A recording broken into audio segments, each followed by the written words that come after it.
et bienvenue sur Une lectrice de plus. Je vous retrouve aujourd'hui pour un nouvel avis lecture, donc c'est parti.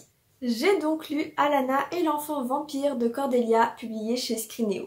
C'est vraiment un livre jeunesse qui a un but éducatif, pas dans le sens scolaire comme on pourrait l'entendre, mais plutôt dans un sens social, en tout cas c'est comme ça que je le vois. Dans ce roman, on suit Alana, une jeune fille qui doit avoir une dizaine d'années, et le monde dans lequel elle vit, il y a des vampires, mais qui sont cachés. Personne ne sait trop qu'ils existent, sauf les familles qui gèrent les conflits justement entre les humains et les vampires. Et c'est ce que font la famille d'Alana. Donc c'est un métier qui se transmet de génération en génération. Donc en général, quand les parents font ce genre de métier, les enfants apprennent dès le plus jeune âge et reprennent un peu le flambeau, et etc.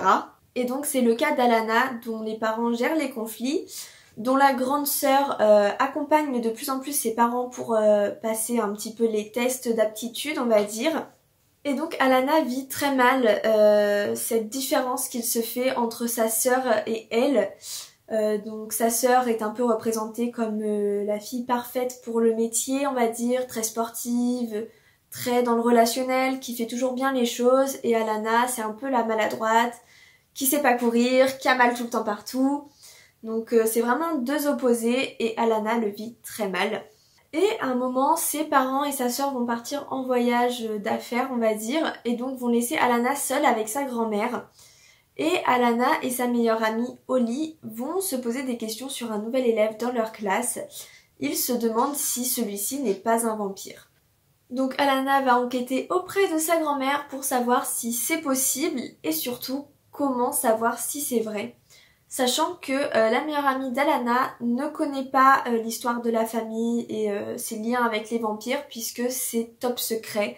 Donc Alana n'a pas le droit de lui en parler, et d'ailleurs Alana n'a jamais invité sa meilleure amie à la maison parce que ce serait trop compliqué de cacher tous les symboles qui le représentent. Et grâce à ça, elle va enquêter, Alana, et va pouvoir montrer à sa famille, en tout cas elle cherche à montrer à sa famille que elle aussi, elle peut être douée dans ce métier. Alors déjà, le plus de ce roman, c'est la représentation, c'est la diversité, et c'est pour ça que pour moi, à mon sens, il est éducatif.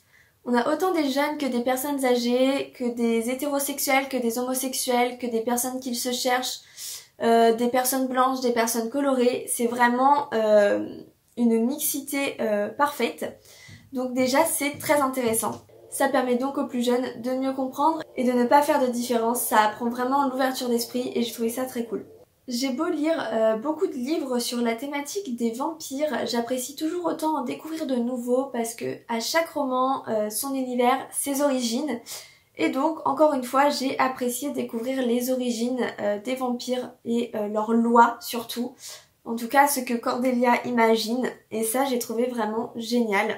Pour ce qui est de l'intrigue, j'ai vraiment bien aimé qu'on mette en avant les enfants, qu'on mette en avant l'intelligence des enfants, leur capacité à faire des choses et à ne pas forcément avoir besoin que des adultes les surveillent, que des adultes les aident, et montrer que eux aussi peuvent réussir, même des fois là où les adultes échouent, tout simplement. J'ai trouvé qu'il y avait vraiment un très beau message dans ce roman et donc du coup ça me l'a fait aimer encore plus.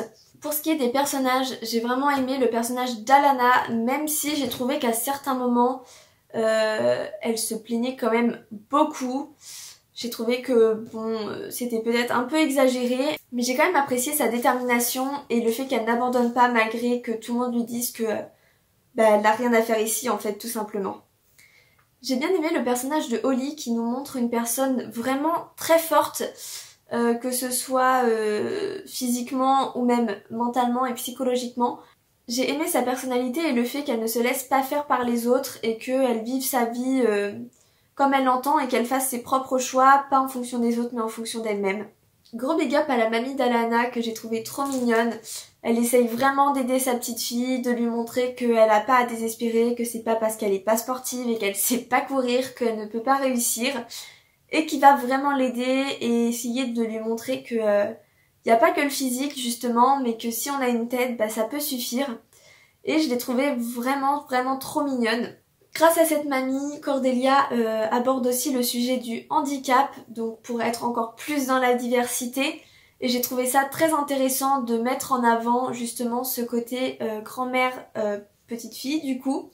Parce que c'est rare qu'on voit des grands-parents, des personnes âgées dans les romans. Et c'est vrai que moi, à chaque fois qu'il y en a une, je tombe sous le charme et ça a encore recommencé. Donc vraiment, les personnages sont hyper attachants, l'intrigue est vraiment prenante. On va nous aussi chercher à savoir si Joao est donc un vampire, s'il ne l'est pas, si oui, pourquoi.